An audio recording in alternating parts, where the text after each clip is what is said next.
Extreme value theorem ಪ್ರಕಾರ ನಾವು extreme value ಥಿಯರಮ್ನ prove ಮಾಡಬೇಕಾಗಿದೆ.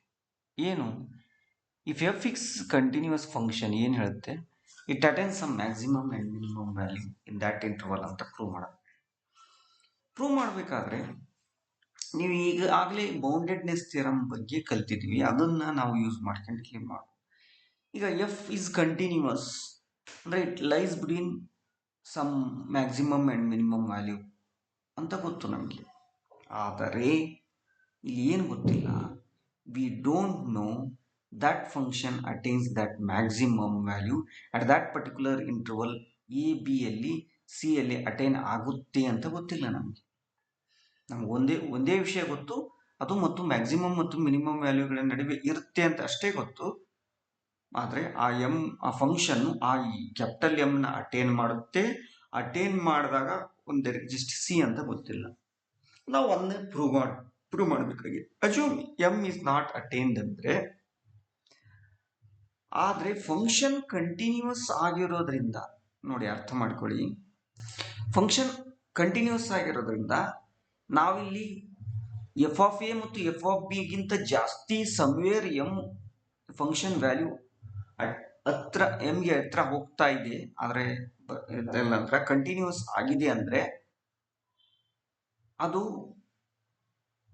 ಕಂಟಿನ್ಯೂಸ್ ಆಗಿದ್ದಾಗ ಎಫ್ ಆಫ್ ಎಕ್ಸ್ ಏನಾಗಿರಬೇಕು, ಎಂಗೆ ಹತ್ರ ಆಗಿರಬೇಕು, ಬಟ್ ಲೆಸ್ ದೆನ್ ಎಂ ಆಗಿರ್ತಕ್ಕಂಥ ಅನೇಕ ಫಂಕ್ಷನ್ ವ್ಯಾಲ್ಯೂಗಳು ಸಿಗ್ತವೆ. There exist epsilon greater than 0 such that f of x is less than capital M greater than M minus M. ಅಂದ್ರೆ ಮತ್ತು ಎಂ ಮೈನಸ್ ಎಪ್ಸಿಲಾನ್ ಮತ್ತು ಎಂ ನಡುವೆ ಎಷ್ಟೇ ಎಪ್ಸಿಲಾನ್ ಕಡಿಮೆ ಆದರೂ ಕೂಡ ಅನಂತ infinite f of x value ಸಿಗ್ತವೆ ಈ ಮತ್ತು ಎಂ ಮೈನಸ್ ಎಪ್ಸಿಲಾನ್ ಮತ್ತು ಎಂ ವ್ಯಾಲ್ಯೂ ನಡುವೆ. ಯಾಕೆ?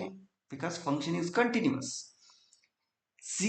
ಇಲ್ಲ ಅಂತಂದ್ರೆ ಏನಾಗುತ್ತೆ, ಗ್ಯಾಪ್ ಉಂಟಾಗುತ್ತೆ. ಹಂಗಾಗಿ ಅಕಾರ್ಡಿಂಗ್ ಟು ದಟ್ ನಾವು ಈ ಒಂದು ಇಂಟರ್ವಲ್ ಅಲ್ಲಿ, ಅಂದ್ರೆ ನಾವೇನು ಹೇಳಿದೀನಿ, epsilon greater than 0 infinite number of choose ಮಾಡಿದಾಗ epsilon is equal to 1/n ಅಂತ ಚೂಸ್ ಮಾಡಿದಾಗ, ಇದು ಯಾಕೆ ಅಂದ್ರೆ ನಮಗೆ ಫಂಕ್ಷನ್ ಕಂಟಿನ್ಯೂಸ್ ಆಗಿರೋದ್ರಿಂದ ಇದು ಬರ್ತದೆ. ಕಂಟಿನ್ಯೂಸ್ ಆಗಿರೋದ್ರಿಂದ ಅನಂತ ಪಾಯಿಂಟ್ಗಳು ಸಿಗ್ತವೆ, infinite number of points. Epsilon is 1/n ಅಂತ ಪ್ರೂವ್ ಮಾಡಿದಾಗ ನಾವು ಸೀರೀಸ್ ಒಂದು ಸೀಕ್ವೆನ್ಸ್ ಅನ್ನ ಕ್ರಿಯೇಟ್ ಮಾಡಬಹುದು. ಎಂ ಮತ್ತು ಎಂ ಮೈನಸ್ ಎಪ್ಸಿಲಾನ್ ನಡುವೆ ಎಫ್ ಆಫ್ ಎಕ್ಸ್ ನ ಒಂದು ಸೀಕ್ವೆನ್ಸ್ ಅನ್ನ ಕ್ರಿಯೇಟ್ ಮಾಡಬಹುದು. ಆ ಸೀಕ್ವೆನ್ಸ್ ಇಲ್ಲಿ n ಟೆನ್ಸ್ ಟು ಇನ್ಫಿನಿಟಿ ಆದಾಗ ಎಫ್ ಆಫ್ ಎಕ್ಸ್ ಎನ್ ಎಂಗೆ ಹತ್ರ ಹೋಗ್ತದೆ. ಆದರೆ ಬೊಲ್ಜನೋ-ವೈರ್ಸ್ಟ್ರೆಸ್ ಥಿಯರಮ್ ಪ್ರಕಾರ ಈ ಒಂದು ಕೊಟ್ಟಿರ್ತಕ್ಕಂಥ ಕ್ಲೋಸ್ಡ್ ಇಂಟರ್ವಲ್ ಅಲ್ಲಿ ನಮಗೆ ಒಂದು ದೆರ್ ಎಕ್ಸಿಸ್ಟೆಸ್ ಕನ್ವರ್ಜೆನ್ಸ್ ಸಬ್ ಸೀಕ್ವೆನ್ಸ್ ಸಿಗುತ್ತೆ. ಆ x n k tends to c ಆಗುತ್ತೆ, n k tends to c ಆಗುತ್ತೆ ಅಂತಂದ್ರೆ ಇಲ್ಲಿ ನಾವು ಎಕ್ಸ್ ಎನ್ ಅನ್ನ ಕೂಡ ನಾವೇನ್ ಮಾಡ್ತೀವಿ, ಇಲ್ಲಿ ಎನ್ ಅನ್ನ ಇನ್ಫಿನೈಟ್ಗೆ ಹೋಗಿದಾಗ ಎಂ ವ್ಯಾಲ್ಯೂ ಆಗುತ್ತೆ ಅಂತ ಹೇಳ್ತೀವಿ.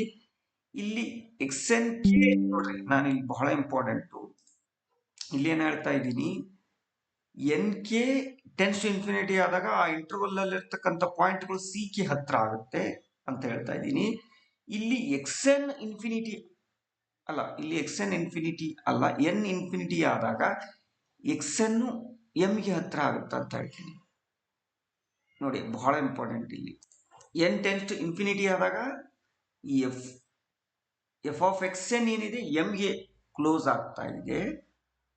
ಅದೇ ಎನ್ ಟೆನ್ಸ್ ಟು ಇನ್ಫಿನಿಟಿ ಆದಾಗ ಈ ಎಕ್ಸ್ ಅನ್ನು ಸಿ ಗೆ ಹತ್ರ ಆಗ್ತಾ ಇದೆ. ನೋಡಿ, ಬಹಳ ಇಂಪಾರ್ಟೆಂಟ್ ಇದು.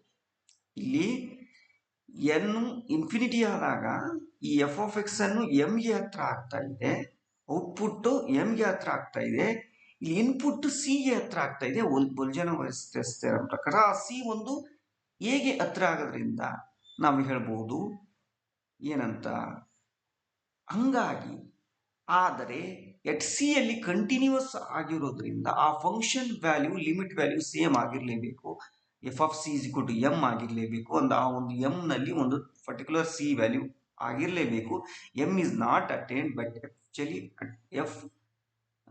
F attains its maximum value at c ಅಂತ ನಾವು ಪ್ರೂವ್ ಮಾಡೋದು. ಅರ್ಥ ಆಯ್ತು ಅನ್ಸುತ್ತೆ.